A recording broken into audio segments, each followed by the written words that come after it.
जय श्री कृष्णा।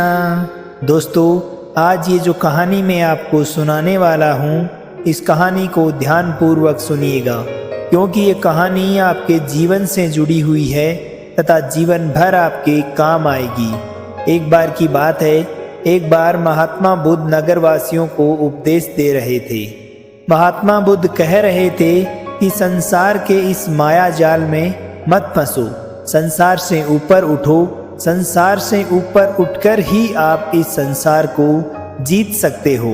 यहाँ कोई आपका अपना नहीं होता। जो भी संसार के मोह माया में फंस गया, जिसने अपनी बुद्धि का इस्तेमाल नहीं किया, वह व्यक्ति जो समय पर अच्छे कर्म नहीं करता और बुरे कामों में लिप्त हो जाता है, वह आने वाले समय में बड़े दुखों का सामना कर सकता है, क्योंकि उसके बुरे कर्म ही उसके दुखों का कारण बनते हैं। इसलिए आप सभी नगरवासी इस संसार के मोह माया के चुंगल अर्थात इच्छा, लालच, क्रोध इत्यादि को ध्यान पूर्वक देखते हुए अपने कर्म करें। इतना कहकर महात्मा बुद्ध ने अपना उपदेश समाप्त किया और वहां से गमन कर गए। महात्मा बुद्ध जब ये उपदेश दे रहे थे तो वहां पर उस नगर का सबसे धनी व्यापारी भी मौजूद था और उस व्यक्ति पर महात्मा बुद्ध की बातों का बहुत गहरा असर पड़ा। वह सोचने लगा कि अगर सब मोह माया है तो फिर व्यर्थ ही मेहनत करना तो बेकार है, फिर फालतू में क्यों हम अपना समय नष्ट करें। जब अंत में कुछ बचने वाला ही नहीं है, यहाँ पर कोई अपना ही नहीं है, तो फिर किसके लिए व्यर्थ की मेहनत की जाए। इन्हीं विचारों के साथ उस धनी व्यक्ति, जो उस नगर का सबसे धनवान व्यापारी था, उसका मन सांसारिक जीवन में लगता ही नहीं था। वह इस नश्वर संसार से हटने लगा। अब उस व्यक्ति को अपने जीवन में अपने द्वारा किया गया सब कुछ व्यर्थ लगने लगा। देखते ही देखते कुछ ही सालों में उसका सारा व्यापार चौपट होने लगा। उस धनी व्यक्ति को देखकर उसके परिवार वाले चिंतित रहने लगे। ऐसी स्थिति में परिवार वाले जब भी उससे बात करने की कोशिश करते तो वह व्यक्ति उनसे एक ही बात कहता कि ये धन दौलत सब कुछ बेकार की चीजें हैं, ये सब तो मोह माया है, सब बेकार है, भला हम रिश्ते निभाकर क्या करेंगे, ये सब तो मोह माया है, जीवन तो बस केवल एक ही है, वो है मुक्ति। अब तो केवल उसी की आस है, उसी की प्यास है।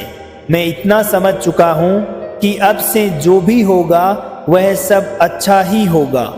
और इसके पश्चात उस व्यापारी ने अपने व्यापार पर ध्यान देना बिल्कुल बंद कर दिया था और देखते ही देखते वह धनी व्यक्ति उसी नगर का सबसे गरीब व्यक्ति बन गया।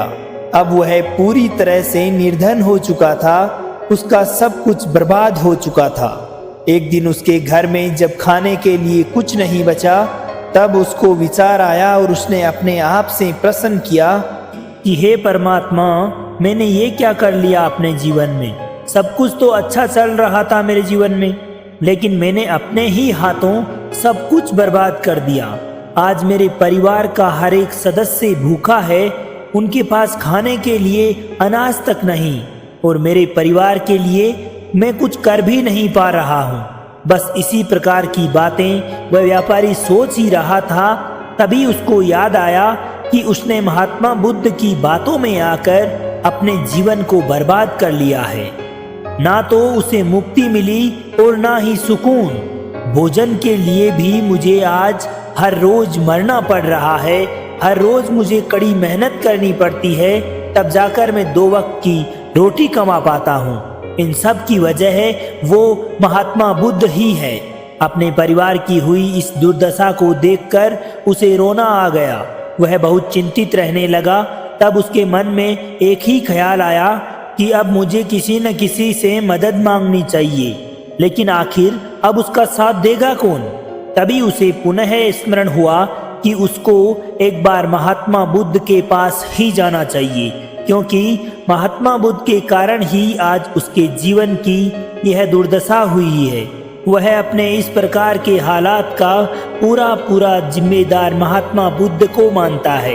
वह सोचने लगता है कि मैं तो सीधा सीधा मेरे व्यापार पर जा रहा था, लगातार अपने व्यापार में उन्नति कर रहा था, लेकिन जब से मैंने महात्मा बुद्ध के प्रवचन सुने, उनकी बातें सुनी और उनको अमल में लाकर उनको फॉलो करने लगा, तब से मेरा मन विचलित हो गया है। उनकी फालतू की बातों में आकर मैंने अपना बसा बसाया घर उजाड़ लिया, मेरी अच्छी खासी जिंदगी को मैंने बर्बाद कर लिया। इसलिए मेरे इस प्रकार की हालात के जिम्मेवार भी वही है, इसलिए मुझे उन्हीं के पास जाना होगा। अपने मन में क्रोध लिए 2 दिन की लंबी यात्रा के पश्चात वह व्यक्ति महात्मा बुद्ध के समक्ष पहुंचता है और क्रोध में आकर महात्मा बुद्ध से कहता है कि हे बुद्ध, तुम्हें किसी प्रकार का कोई ज्ञान नहीं, तुम तो केवल भोले भाले लोगों को फंसाना जानते हो। अपनी चिकनी चुपड़ी बातों से उनका बसा बसाया जीवन उजाड़ सकते हो। आप लोगों के सीधेपन का फायदा उठाकर अपनी प्रसिद्धि और अपनी प्रशंसा करवाते हो। आप हमें ऐसे सपने दिखाते हो जो कभी पूरे नहीं हो सकते। मैं भी ऐसा ही एक सीधा साधा व्यक्ति था और मैं उस नगर का सबसे बड़ा और धनी व्यापारी था।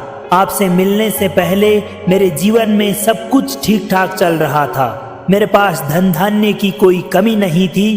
तमाम प्रकार की सुख सुविधाएं, ऐशो आराम मेरी जिंदगी में तमाम थे। लेकिन जब से मैंने आपके उपदेश को सुना, समझा और अपने जीवन में अमल में लाया, मैंने वह सारी चीजें छोड़ दी जो मुझे संसार से जोड़ती थी, अर्थात संसार की मोह माया का मैंने पूर्णतः त्याग कर दिया। और आज देखो, आपकी वजह से मेरा पूरा परिवार भिखारी बन चुका है। 2 वक्त का खाना तक नसीब नहीं होता मुझे। आज मेरा पूरा परिवार एक छोटी सी कुटिया में अपनी जिंदगी गुजार रहा है। यहाँ तक कि रोज खाने के लिए भी कुछ नहीं मिल पाता। आपकी वजह से मेरी पूरी जिंदगी बर्बाद हो चुकी है। उस व्यक्ति के इतना कहने के बाद महात्मा बुद्ध शांति से मुस्कुराहट के साथ उस व्यक्ति से बोलते हैं कि आखिर तुम्हारे साथ क्या हुआ और तुमने मेरी बातों का क्या मतलब निकाला।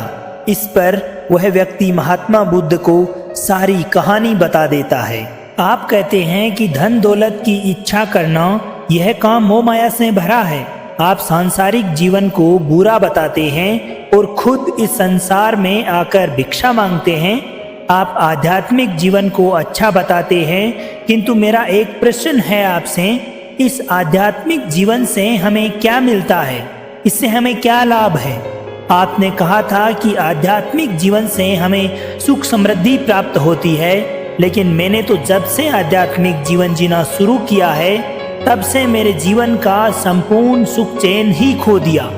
मुझे तो केवल दुख ही दुख मिलता है। यहाँ तक कि जो कुछ मेरे पास था वह सब कुछ तो चला गया। आप केवल लोगों को झूठा आश्वासन देते हैं, सुख दिखाकर उन्हें अंधकार में धकेल देते हैं। क्या ये वास्तविकता नहीं? इस पर महात्मा बुद्ध मुस्कुराते हुए उस व्यक्ति से कहते हैं कि बेटा, तुम बहुत दूर से आए हो, अभी तुम विश्राम करो।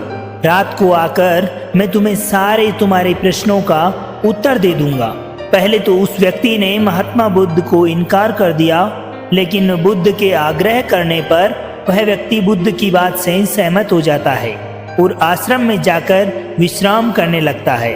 रात्रि के बाद महात्मा बुद्ध उस व्यक्ति के पास आते हैं और कहते हैं कि बेटा, मैंने एक व्यक्ति की बात सुनी। वह कह रहा था कि एक हाथी हवा में उड़ रहा था। उसने तो यह भी देखा कि एक बड़ी मछली अपने पैरों से जमीन पे चलती जा रही थी और एक कुत्ता समुद्र की गहराइयों में सांस ले रहा था। वह व्यक्ति महात्मा बुद्ध की सारी बातें सुनकर महात्मा बुद्ध से कहता है कि फिर उसके आगे क्या हुआ? आखिर आप चुप क्यों हो गए? तब महात्मा बुद्ध उस व्यक्ति को समझाते हुए कहते हैं कि बेटा, क्या तुम्हें लगता है कि ऐसा वास्तविकता में हो सकता है? इस पर वह व्यक्ति जवाब देते हुए कहता है कि महात्मा, अगर आप कह रहे हैं तो अवश्य ही सच होगा, क्योंकि आप इतने बड़े ज्ञानी जो हैं, आपको परम सत्य की प्राप्ति हो चुकी है, तो तो आपके मुख से निकला हुआ हर एक शब्द तो सत्य ही होगा ना। तभी महात्मा बुद्ध पुनः मुस्कुराते हुए उस व्यक्ति से कहते हैं कि बेटा, क्या तुमने कभी पहले ऐसा होते हुए देखा है? क्या तुमने कभी किसी हाथी को हवा में उड़ते हुए देखा है? तो इस पर वह व्यक्ति महात्मा बुद्ध को जवाब देता है कि तथागत, मैंने तो ऐसा कभी नहीं देखा। तब महात्मा बुद्ध पुनः उससे कहते हैं कि फिर आपने मुझसे प्रश्न क्यों नहीं किया कि आखिर वह हाथी आकाश में कैसे उड़ सकता है? इसके जवाब में व्यक्ति कहता है कि हे तथागत, आपके मुंह से सुनकर मुझे ऐसा लगा कि मानो बात सत्य होगी। जब आप कह रहे हैं तो ये बात सत्य ही है, इसलिए मैंने आपसे एक ही बार इसके बारे में प्रश्न नहीं किया। तब महात्मा बुद्ध उस व्यक्ति को समझाते हुए कहते हैं कि बेटा, जिंदगी में कभी किसी की बातों पर मत जानो, बल्कि खुद विचार करो, संयम से सोचो कि उस बात में कितनी सच्चाई है। सामने वाला व्यक्ति जो कहता है, क्या वह सच है? आखिर वह व्यक्ति कहना क्या चाहता है? हो सकता है कि वह कुछ और कहना चाहता हो और तुम उसका अर्थ कुछ और निकाल रहे हो। कम से कम तुम्हें अगर बात समझ नहीं आ रही, आपको कोई संशय है, तो एक बार उस व्यक्ति से प्रश्न जरूर करना चाहिए कि आखिर यह कैसे हुआ, ताकि आपको पता चले कि आखिर वह व्यक्ति कहना क्या चाहता है। अगर तुम मुझसे पूछते कि आखिर वह हाथी हवा में कैसे उड़ सकता है, तो इसका जवाब मैं तुम्हें अवश्य देता। मैं तुम्हें ऐसा बताता कि एक छोटा सा बच्चा अपने खिलौने के साथ खेल रहा है। वह बालक हाथी को हवा में उड़ा रहा है और एक कुत्ते को पानी में डुबो रहा है। और रही बात मछली की, तो वह बालक उसको भी जमीन पर चला रहा है। क्या ऐसा संभव नहीं हो सकता? इसके जवाब में व्यक्ति कहता है कि हाँ, बिल्कुल ऐसा हो सकता है महात्मा बुद्ध उस व्यक्ति को कहते हैं कि इसी प्रकार से मैं किसी व्यक्ति को निर्धन अथवा गरीब होने के लिए नहीं कहता। निर्धनता या गरीबी तुम्हारे विकास में बाधक बन जाती है, जिससे तुम और कुछ नहीं सोच पाते और ना ही कुछ समझ पाते हो। इन भिक्षुओं को देखो, जब भी इन्हें भोजन की आवश्यकता होती है तो ये भिक्षा मांगने के लिए निकल पड़ते हैं, लेकिन ये भिक्षा आती कहाँ से है? इसके जवाब में वह व्यक्ति कहता है कि हे तथागत, हर रोज कोई मेहनत करता है ताकि उसके परिवार का पालन पोषण हो सके, और जो वह मेहनत करता है उसके बदले में उसे कुछ पैसे मिलते हैं। उन्हीं पैसों से वह भोजन खरीदता है, वही भोजन वह आपको भी सौंपता है और वहीं से भिक्षा आती है। तब महात्मा बुद्ध उस व्यक्ति से एक और प्रश्न करते हैं कि बेटा, ये बात तो सत्य है, लेकिन तुम क्या मुझे यह बात बता सकते हो कि आखिर ये धन आता कहाँ से है? इसके जवाब में व्यक्ति बताता है कि हे तथागत, धन तो सभी लोग अर्जित करते हैं, सभी कमाते हैं। तो महात्मा बुद्ध उस व्यक्ति को समझाते हुए पुनः कहते हैं कि ठीक इसी प्रकार दुनिया में यदि हर कोई भिक्षा मांगने लग जाए तो आखिर भोजन आएगा कहाँ से? अनाज कौन उगाएगा? व्यापार कौन करेगा? और लोगों की रक्षा के लिए धन कहाँ से इकट्ठा होगा? लोगों की जरूरतें कैसे पूरी होगी? यह सुनकर व्यक्ति थोड़ा अचरज में पड़ जाता है, थोड़ा संकोच में पड़ जाता है और महात्मा बुद्ध से कहता है कि हे तथागत, आप ही तो कहते हैं कि मनुष्य की इच्छा, कामना, वासना, लालच और क्रोध ये सभी मनुष्य के विकार हैं और हमें इनसे दूर रहना चाहिए, तभी वह व्यक्ति आत्मज्ञानी कहलाता है। तो महात्मा बुद्ध कहते हैं कि बेटा, मैं अभी भी यही कह रहा हूँ कि यदि मनुष्य को इन सब चीज़ों से दूर रहना ही चाहिए। इस पर वह व्यक्ति महात्मा बुद्ध की बात को काटते हुए कहता है, लेकिन महात्मा, ये दुनिया तो इसी से चल रही है, इसके बिना भला संसार कैसे चल सकता है? हर किसी को पैसों की आवश्यकता होती है, बिना पैसों के कोई अपने परिवार को नहीं चला सकता, वह अपने परिवार का पालन पोषण नहीं कर सकता, वह अपने परिवार के लिए भोजन नहीं ला सकता, और यदि वह व्यक्ति पैसे नहीं कमाएगा तो वह तो भूखा मर जाएगा। तो महात्मा बुद्ध कहते हैं कि बेटा, ये संसार इन चीज़ों से नहीं चल रहा, इन चीज़ों से मात्र बिगड़ रहा है। इस पर व्यक्ति कहता है कि हे तथागत, आप आखिर कहना क्या चाहते हैं? मैं आपकी बात बिल्कुल भी नहीं समझ पा रहा।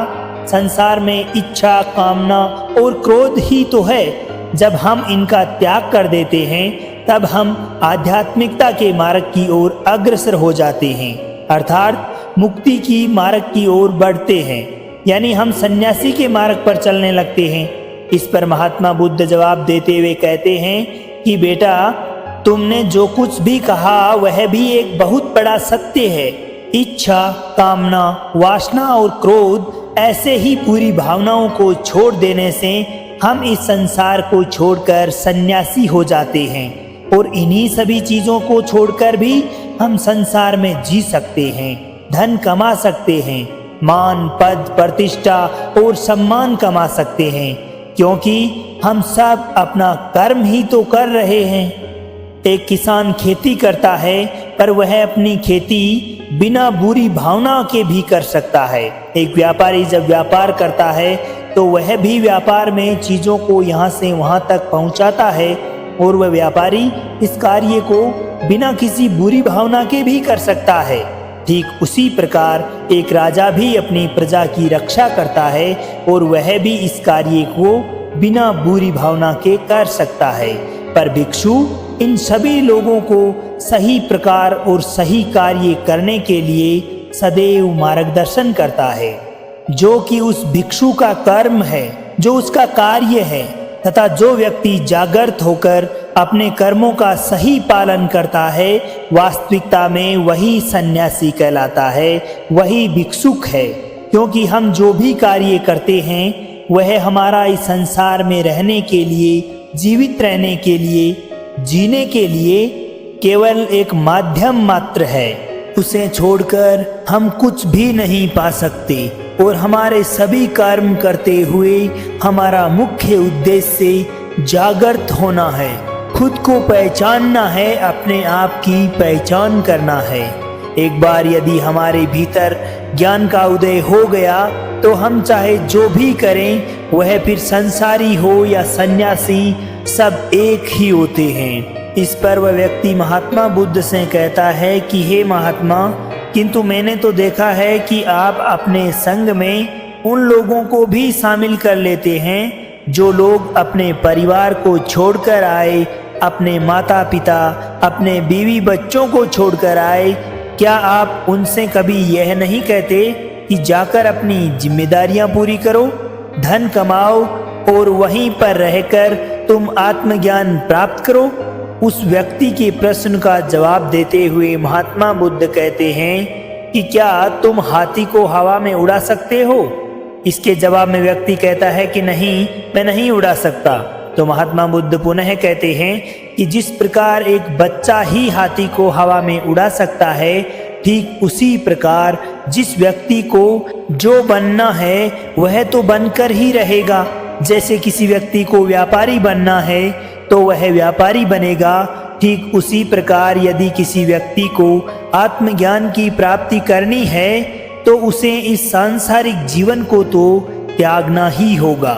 आगे महात्मा बुद्ध उस व्यक्ति से कहते हैं कि बेटा, क्या तुम सब कुछ छोड़कर आत्मज्ञान के मार्ग पर आगे बढ़ते, या तुम यह सोच रहे थे कि इस मार्ग पर चलकर जीवन आसान हो जाएगा, सब कुछ अच्छा होगा, या सब कुछ अपने आप ही तुझे मिलने लगेगा? मुझे तो कुछ करने की आवश्यकता ही नहीं रहेगी, सारे दुख, दर्द, परेशानियां स्वतः ही समाप्त हो जाएंगे और जीवन में चमत्कार हो जाएगा और अंत में मुक्ति भी मिल जाएगी। महात्मा बुद्ध की इस बात को सुनकर वह व्यक्ति अपनी गलती का एहसास करते हुए कहता है कि हे महात्मा, मुझे अपनी गलती का एहसास हो गया है। वह व्यक्ति बुद्ध के चरणों में गिरकर कहने लगा कि हे तथागत, आप सत्य कहते हैं। मैं तो कुछ ऐसा ही सोच रहा था, क्योंकि मेरा व्यापार सही नहीं चल रहा था, तो मैंने सोचा कि सब कुछ छोड़कर मुझे सब कुछ वापस मिल जाएगा, मुझे कुछ करने की आवश्यकता ही नहीं पड़ेगी। सारे दुख, दर्द, सारी परेशानियां, समस्त प्रकार की मुश्किलें मेरे जीवन से अपने आप खत्म हो जाएगी और मैं आत्मज्ञान को भी प्राप्त कर लूंगा। तभी महात्मा बुद्ध ने उस व्यक्ति से कहा कि बेटा, भिक्षुक हो जाना कोई आसान काम नहीं है, इसके लिए सब कुछ त्यागना पड़ता है। आपके जीवन की एक एक चीज जिसे आप बहुत ज्यादा प्रेम करते हैं, वह तमाम चीजों का आपको एक एक करके त्याग करना पड़ता है, उनसे दूर हो जाना पड़ता है। तो क्या तुम भिक्षुक बनने के लिए तैयार हो? क्या तुम सब कुछ छोड़कर आध्यात्म के मार्ग में आगे बढ़ना चाहते हो?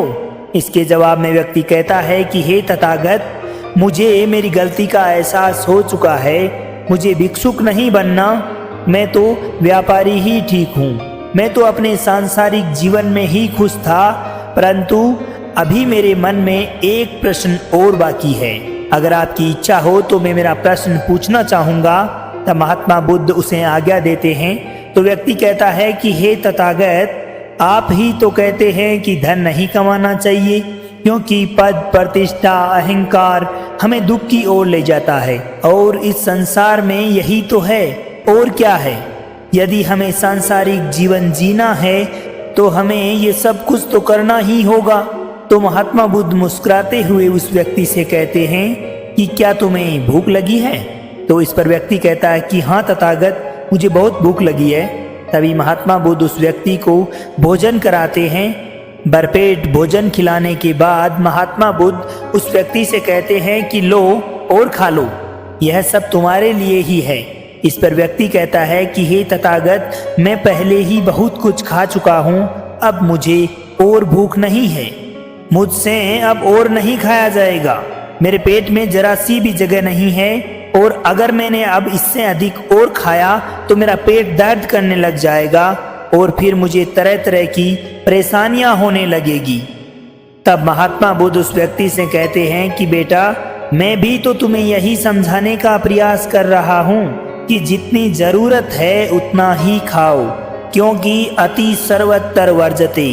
कोई भी चीज जब हद से ज्यादा हो जाती है तो वह नुकसान ही पहुंचाती है, फिर वह चाहे धन हो, चाहे इच्छा, लालच या फिर कमाना या वासना, सब कुछ हद से ज्यादा होने पर आपको सदैव नुकसान ही पहुंचाता है, और ये सब आपको केवल दुख ही देंगे। इसलिए इन्हें सदैव नियंत्रण में रखना चाहिए, और आप इन्हें जब नियंत्रण में रखते हो तो यह आपको कभी दुख नहीं पहुंचाते, आप हमेशा खुश रहोगे। आगे महात्मा बुद्ध उस व्यक्ति से कहते हैं कि सुनो, धन कमाना आवश्यक है, क्योंकि धन की कमी नहीं होनी चाहिए, भोजन की कमी नहीं होनी चाहिए, किसी भी कार्य को करने के लिए मन में इच्छा की कमी नहीं होनी चाहिए। लेकिन उसी के साथ यह भी ध्यान रखना चाहिए कि इच्छा अत्यधिक भी नहीं होनी चाहिए, और मैं तुम्हें यही समझाने का प्रयास कर रहा हूँ। इसलिए जाओ और अपने व्यापार से और अधिक धन कमाओ, और अपने कर्तव्य कर्म से न केवल अपना बल्कि दूसरों का भी भला करो। जब तुम मेहनत करके धन कमाते हो और उसी से लोगों का भला करते हो, तब तुम में और एक सन्यासी में कोई फर्क नहीं रह जाता, कोई अंतर नहीं रह जाता। बस सभी के मार्ग अलग अलग हो गए हैं, लेकिन मंजिल एक ही होती है। और तुम कभी मार्ग से भटकना मत, तुम सदैव ऐसे लोगों की संगति में रहना जो तुम्हें अपने आत्मज्ञान के सीधे मार्ग पर ले चलें, जो सांसारिक जीवन से हटकर नए जीवन में प्रवेश करवाए, क्योंकि वे लोग बुराइयों से लड़ने में तुम्हारी मदद करेंगे। तुम्हें ताकत मिलेगी और तुम लगातार बिना विचलित हुए अध्यात्म के मार्ग पर निरंतर बढ़ते चले जाओगे। इतना कहकर महात्मा बुद्ध शांत हो गए। वह व्यक्ति महात्मा बुद्ध को प्रणाम करके कहता है कि हे तथागत, आपकी शिक्षा यह तो बिल्कुल ही अलग है। आप जो कहते हैं उसके पीछे का अर्थ कुछ अलग ही होता है। यह अर्थ बिल्कुल सीधा और सरल है, किंतु हम इसे समझ नहीं पाते।